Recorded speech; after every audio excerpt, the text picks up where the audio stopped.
October 2019.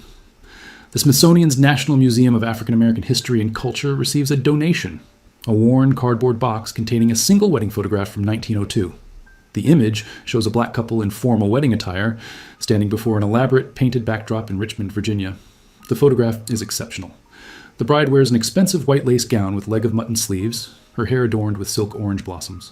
The groom stands beside her in a black frock coat, a boutonniere pinned to his lapel. The studio mark reads, Reynolds and Son, one of Richmond's premier black photography studios, serving the elite of Jackson Ward. Jackson Ward in 1902 was extraordinary.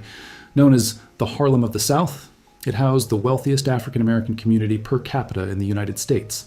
Black-owned banks financed black businesses. The neighborhood thrived with theaters, shops, and professional offices. For a black couple to commission such an elaborate wedding portrait meant wealth, status, and social prominence. Dr. Naomi Jenkins, a conservation specialist, begins the standard cataloging process. Under magnification, she examines the photograph's details, the quality of the lace, the composition, the lighting techniques typical of the era. Then she notices something unusual. The groom's wedding band catches the light at an odd angle, revealing what appears to be an engraving on the inner surface. She positions the photograph beneath a digital microscope camera. The screen displays the image magnified 40 times. The engraving is unmistakable, two initials intertwined in ornate Victorian script. E.M. Dr. Jenkins retrieves the documentation sleeve. On the photograph's reverse, written in elegant cursive, Florence Taylor, married October 12, 1902. The bride's name is Florence Taylor, not E.M. The initials don't match. This discrepancy marks the beginning of an investigation that will span 3 years, uncover a pattern of crimes across 5 southern states, and reveal the identities of 7 women whose lives were systematically destroyed by one of the most successful con artists in early 20th century America, a man who wore another woman's ring to every wedding he performed. The investigation requires historical context. Marcus Peterson, senior archivist at the museum, joins the research. Their first task is to verify the wedding's existence beyond the photograph. The Richmond Free Press, a black newspaper established in 1890, documented every significant event in the African American community. Its archives, now digitized, contain wedding announcements, obituaries, business openings, and social gatherings. The October 12, 1902 edition contains a brief announcement. Miss Florence Taylor, daughter of Mr.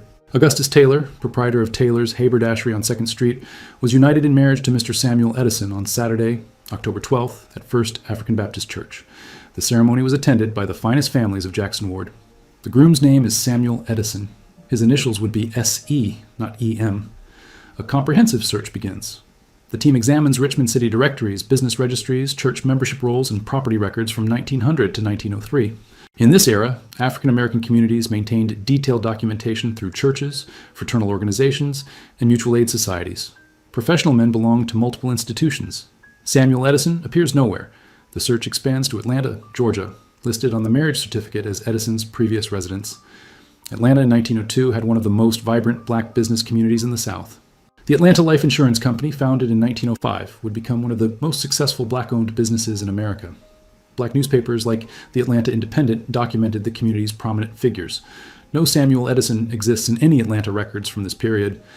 The Library of Virginia archives contain the official marriage certificate, handwritten in copperplate script. Bride, Florence Elizabeth Taylor, age 22, daughter of Augustus Taylor. Groom, Samuel James Edison, age 28, occupation. Investor, previous residence, Atlanta, Georgia. The document is legal and properly filed, but the man it describes left no trace in any other historical record. No business listings, no church membership, no property ownership, no evidence of existence before the wedding. This pattern is significant. In 1902, a successful black investor would have been notable, celebrated, documented. His absence from all records suggests deliberate concealment. The investigation shifts focus. If Samuel Edison didn't exist before October 1902, who was the man in the photograph? And why was he wearing a ring engraved with someone else's initials? Understanding what happened requires understanding who Florence Taylor was. Her father, Augustus Taylor, represents a remarkable American story. Born enslaved in Virginia in 1852, Augustus was freed as a child after the Civil War. He received education at a Freedmen's Bureau School, institutions established by the federal government to educate formerly enslaved people. By 1885, through decades of labor and savings, he opened Taylor's Haberdashery on 2nd Street in Jackson Ward. The business thrived. Augustus sold men's furnishings, hats, gloves, cravats, walking sticks, to Richmond's growing black professional class. By 1900, Taylor's Haberdashery was one of the most successful black-owned businesses in the city. Augustus became a pillar of the community. He served as deacon at First African Baptist Church, one of the oldest black congregations in Richmond. He joined the Grand United Order of True Reformers, a black fraternal organization that operated its own bank, providing financial services to African Americans excluded from white institutions. Florence, his only child, received education in music and literature. In the social hierarchy of Black Richmond, she represented the next generation's promise, the children of formerly enslaved people now living as educated, cultured citizens. For Augustus Taylor, his daughter's marriage carried immense significance. It wasn't merely personal. It represented the culmination of everything Reconstruction had promised. Black families building wealth, establishing legacies, securing futures. Summer 1902 editions of the Richmond Free Press reveal how Samuel Edison entered their lives. July. Mr. Samuel Edison of Atlanta was guest of honor at a reception hosted by Deacon Augustus Taylor. Mr. Edison spoke eloquently about investment opportunities in the New South and the importance of Negro economic self-determination. August.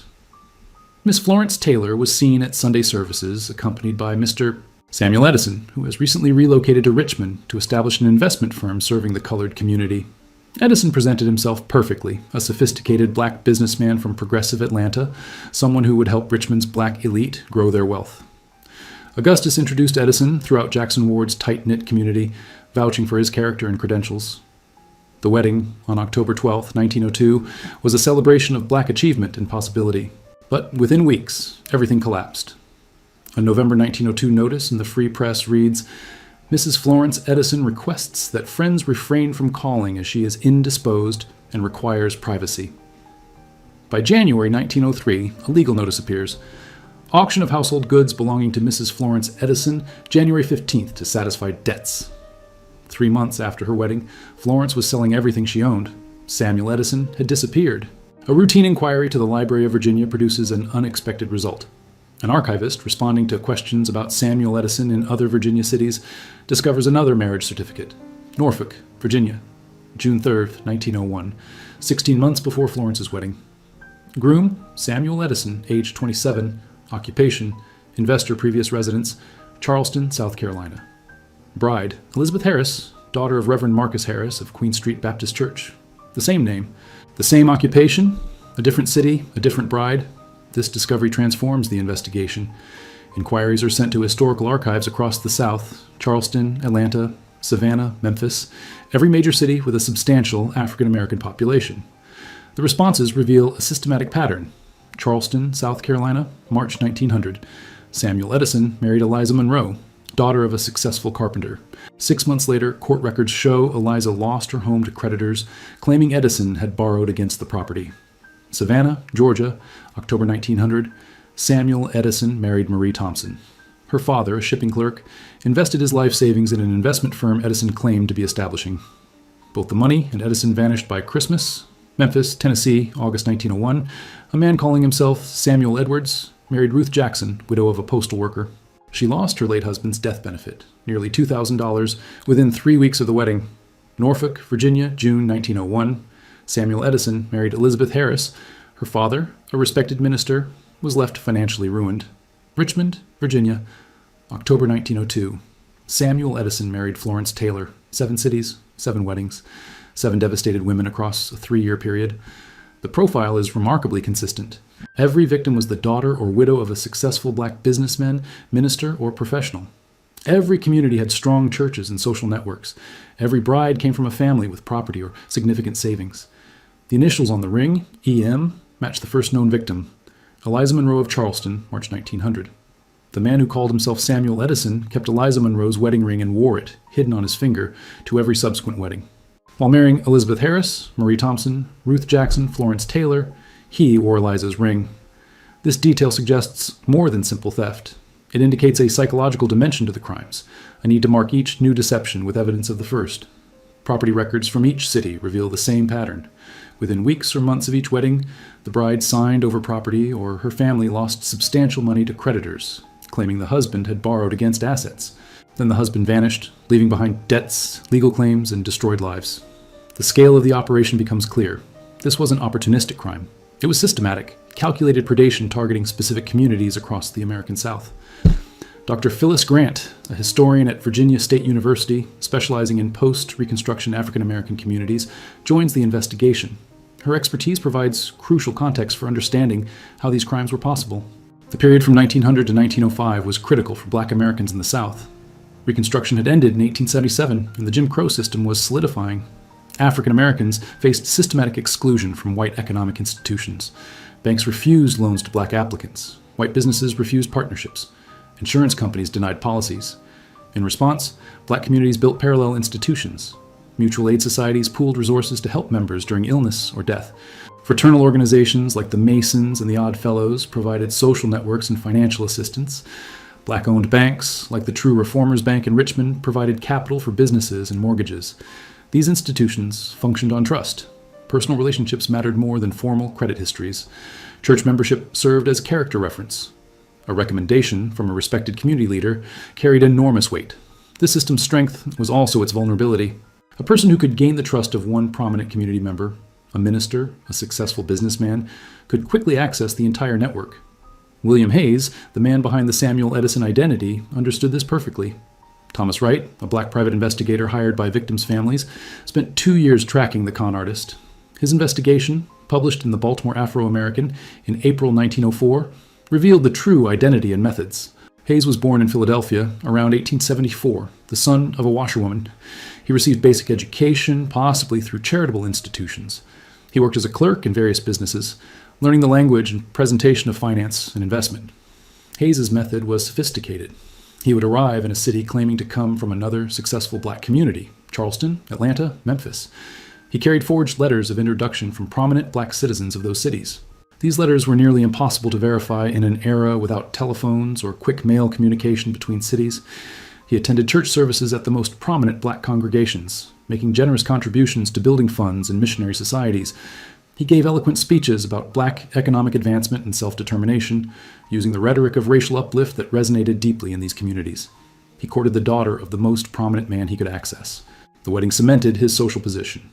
Then, using his wife's property as collateral or exploiting his father-in-law's business connections, he accumulated cash and transferable assets.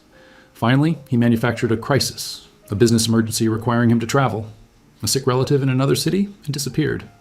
The genius of the method, as Wright documented, was that Hayes weaponized hope. These communities desperately wanted to believe in black success stories. They wanted to support black businesses. They wanted their daughters to marry educated, accomplished men. Hayes turned these aspirations into vulnerabilities, systematically exploiting the very qualities that made these communities strong. Thomas Wright's background is remarkable. Born in Baltimore in 1866, he worked for the Pinkerton Detective Agency in the 1890s, one of the few black men hired by the organization. He left in 1899, frustrated by Pinkerton's refusal to seriously investigate crimes against African American victims. Wright established his own detective agency in Baltimore, serving exclusively black clients.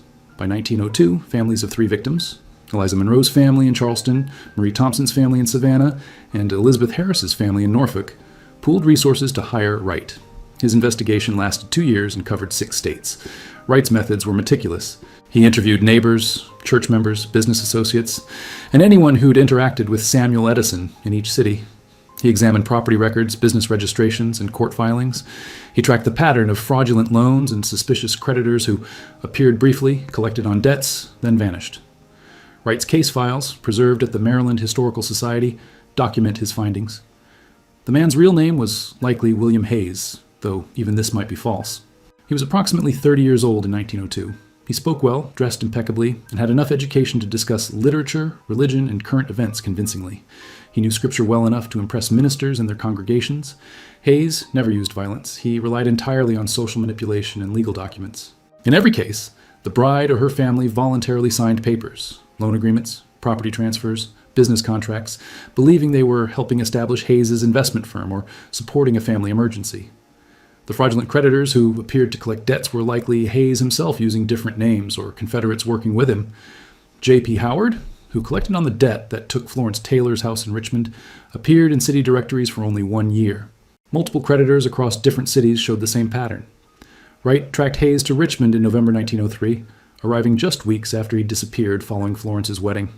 Through interviews, Wright confirmed the same pattern: forged introductions, church attendance, generous contributions, eloquent speeches about racial advancement. But Wright faced an insurmountable obstacle. White law enforcement agencies in the South had no interest in investigating crimes against black victims.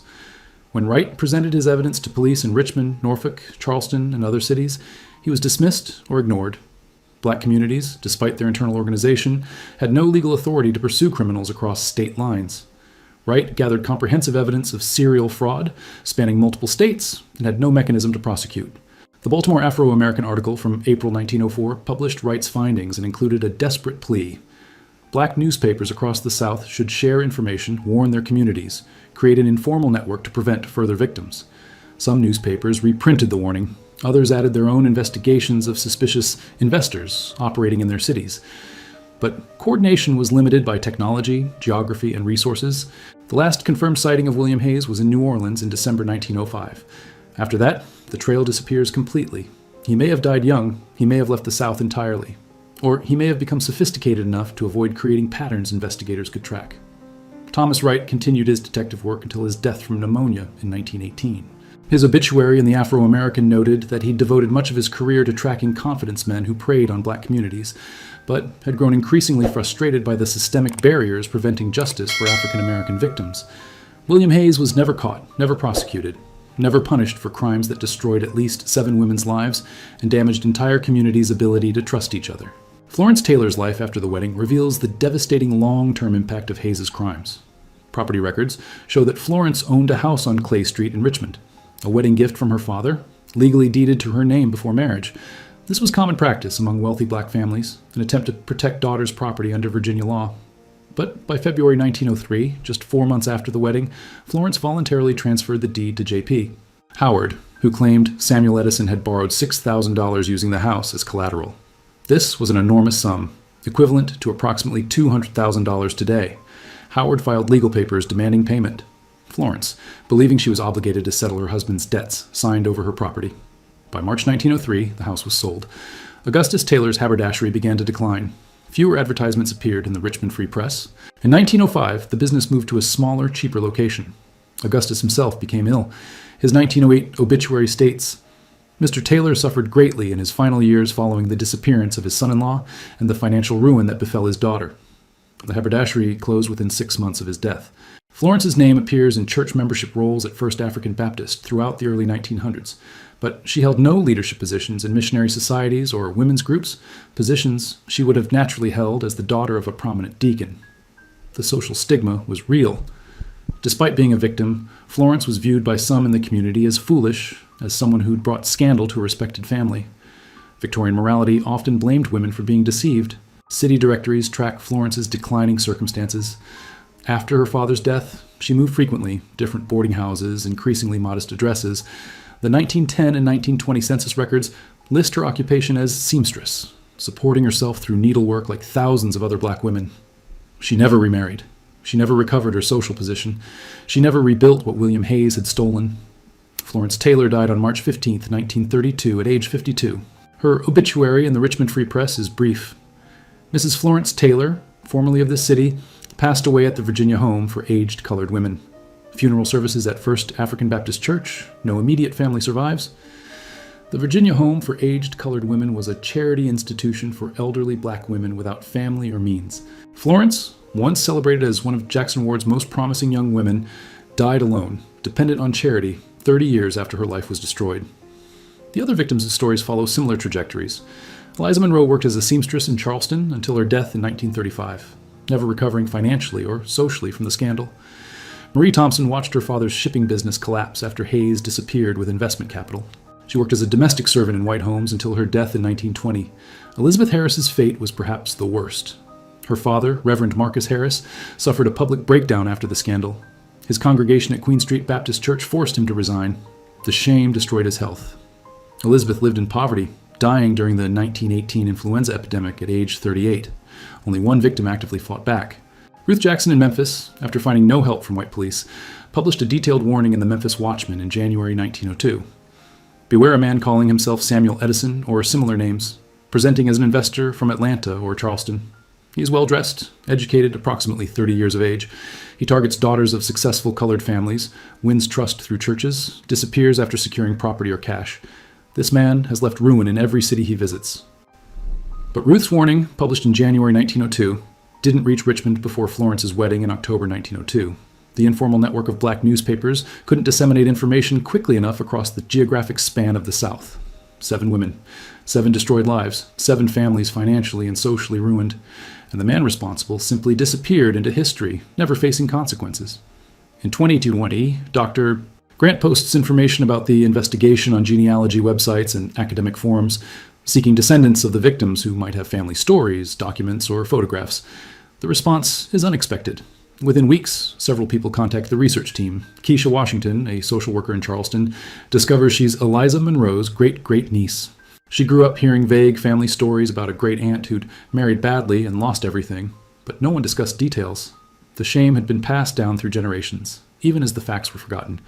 When Dr. Grant contacted me, Keisha explains in a recorded interview, I finally understood why my family had this shadow hanging over them, this unspoken tragedy that everyone knew about but no one explained. Keisha searches her family's papers and finds Eliza Monroe's wedding photograph from March 1900. The image shows a young woman with intelligent eyes and a gentle smile, wearing a modest but elegant dress. On her hand, clearly visible in the photograph, is the wedding ring engraved with her initials, the ring William Hayes would wear hidden on his finger to 6 more weddings. Other descendants come forward. James Thompson from Savannah, great-grandson of Marie Thompson, brings his great-grandmother's Bible with handwritten notes in the margins, desperate prayers asking God for help during the crisis after Hayes disappeared with her father's money. Angela Harris from Norfolk, descendant of Elizabeth Harris, shares a photograph of Reverend Marcus Harris in his clerical robes, standing proudly before Queen Street Baptist Church, taken before the scandal that would destroy his ministry and his health. Each descendant describes the same experience, growing up with family shame attached to an ancestor's name, whispered stories about foolishness or bad judgment, but never the full truth. The victims had been blamed by their own communities and by their own descendants. Learning that Eliza was targeted by a professional criminal who'd done this to multiple women, that completely changed how I understood my family history, Keisha says. She wasn't naive. She wasn't foolish. She was the victim of a sophisticated predator who exploited her community's trust. The descendants agreed to participate in a public documentation of the crimes. After 120 years of silence and shame, they want their ancestors remembered truthfully, not as cautionary tales about foolish women, but as victims of systematic exploitation. The research team works with each family to gather documents, photographs, and oral histories. The goal is to create a comprehensive historical record that honors the victims while exposing the methods used to exploit them. This collaborative process reveals additional details. Eliza Monroe had been an accomplished pianist who taught music to children in Charleston's black community. Marie Thompson had been active in church missionary societies. Elizabeth Harris had been educated at Scotia Seminary, one of the premier institutions for black women's education. These weren't naive or uneducated women. They were accomplished, intelligent, active in their communities, exactly the kind of women a man like William Hayes would target because their families had the resources he wanted to steal. The descendants also discover unexpected connections. Several of the victim families had belonged to the same national organizations, the AME Church Network, the Grand United Order of True Reformers. Their parents had attended the same conferences, read the same newspapers, participated in the same movements for black advancement. They were part of a community that stretched across the South, bound by shared goals and mutual support. William Hayes had exploited not just individual families, but the connective tissue of an entire generation's efforts to build black prosperity and institutions. Understanding this broader context transforms the project from a historical curiosity into something more significant, a documentation of how black communities were systematically victimized and how those communities' strengths were weaponized against them. In October 2022, the Smithsonian opens an exhibition titled The Ring: Deception, Trust, and Black Communities in the Jim Crow South. The exhibition runs for 6 months and becomes one of the museum's most visited special exhibitions. The centerpiece is Florence Taylor's wedding photograph, enlarged and displayed with detailed analysis of the ring's engraved initials.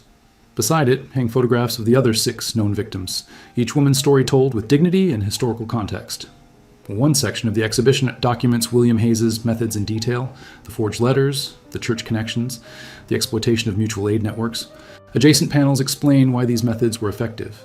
The systematic exclusion of black Americans from white institutions, forcing them to rely on personal networks and trust-based systems.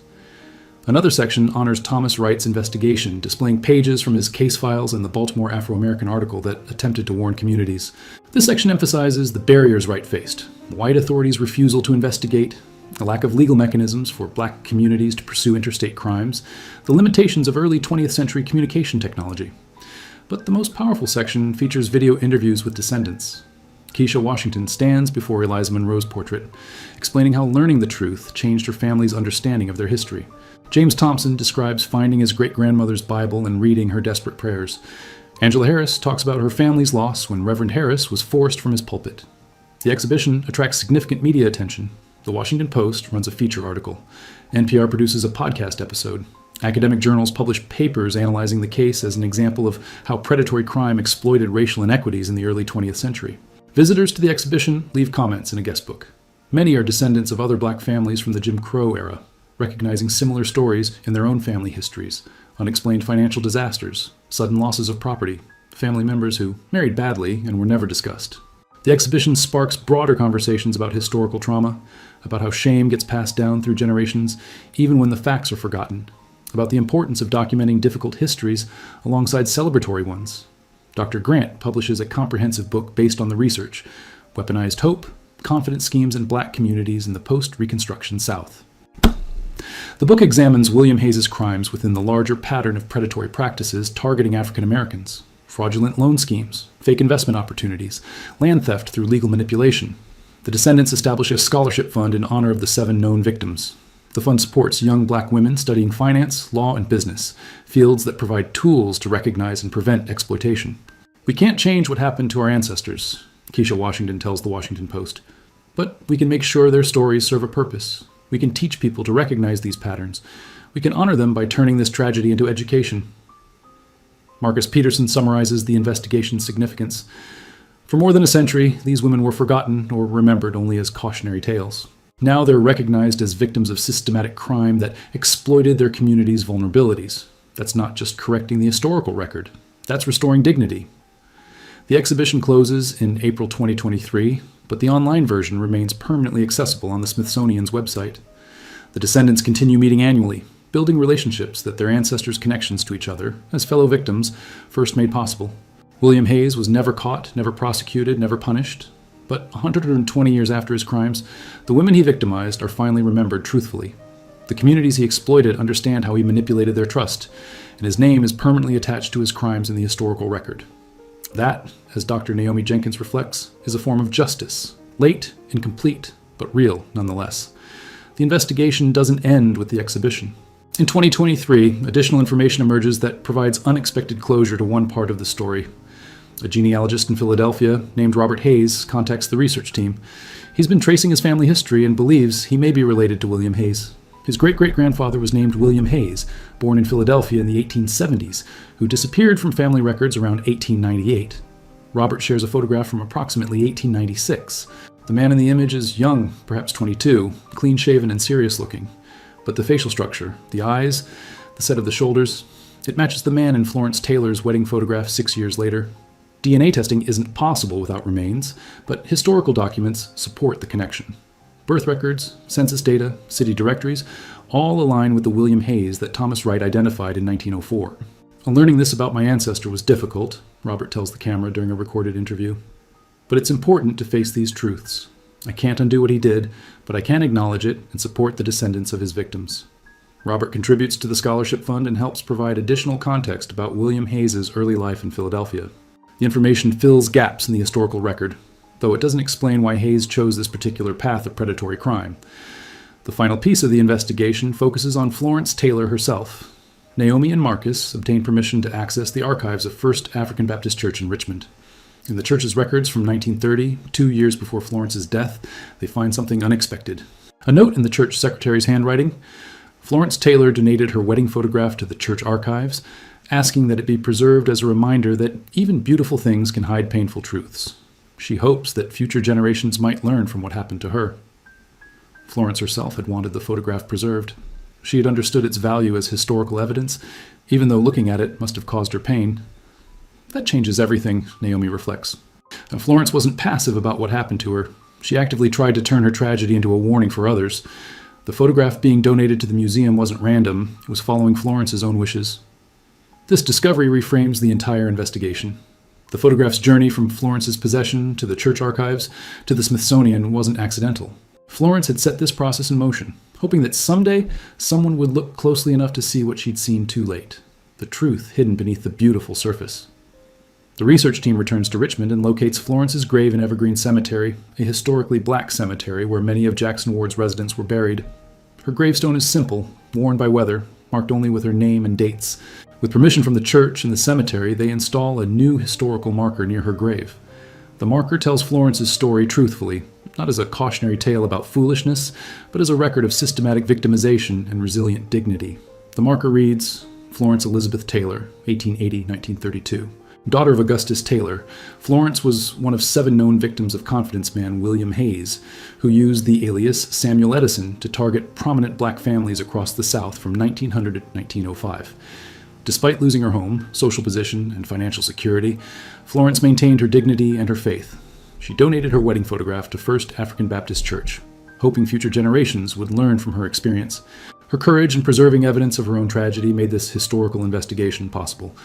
Similar markers are installed in Charleston for Eliza Monroe, in Norfolk for Elizabeth Harris, and in Savannah for Marie Thompson. The Descendants attend each installation, creating ceremonies that honor their ancestors and educate their communities. The investigation concludes with a symposium at Virginia State University in March 2024. Historians, criminologists, genealogists, and descendants gather to discuss the broader implications of the case. Dr. Grant presents research showing that confidence schemes targeting black communities were widespread in the early 20th century, though most went undocumented. White-controlled police and courts rarely investigated these crimes, and black communities' warnings to each other were limited by technology and geography. Professor James Morrison discusses how Hayes's methods parallel modern financial fraud targeting vulnerable communities, predatory lending, fake investment schemes, romance scams that exploit trust and hope. The symposium concludes with Keisha Washington addressing the audience. Our ancestors weren't foolish, they were hopeful. They were building futures in a society designed to prevent them from succeeding. When someone came along who seemed to represent what they were working toward, black success, black business, black prosperity, they wanted to believe. William Hayes weaponized that hope. Understanding that isn't just about the past, it's about recognizing how these patterns continue, how people still exploit communities' aspirations and trust. That's why this history matters. The wedding photograph that started the investigation remains on permanent display at the Smithsonian. Visitors still pause before it, studying the bride's proud expression, the groom's confident smile, and the barely visible engraving on the ring that revealed everything. Florence Taylor's hope was realized. Future generations did learn from what happened to her. The photograph she preserved became the key to uncovering a pattern of crimes, restoring dignity to 7 women, and teaching lessons that remain relevant more than a century later. In the end, this is the power of historical investigation, not just discovering facts about the past, but understanding how those facts connect to the present, how patterns repeat, how truth can be obscured by beautiful surfaces, and how justice, even when delayed by 120 years, still matters. The mystery of the wrong initials on a wedding ring became a story about trust, community exploitation, resilience, and the long path toward acknowledging difficult truths. And it all began with one photograph, one careful examination, and one woman's determination that her tragedy should serve a purpose beyond the pain it caused her.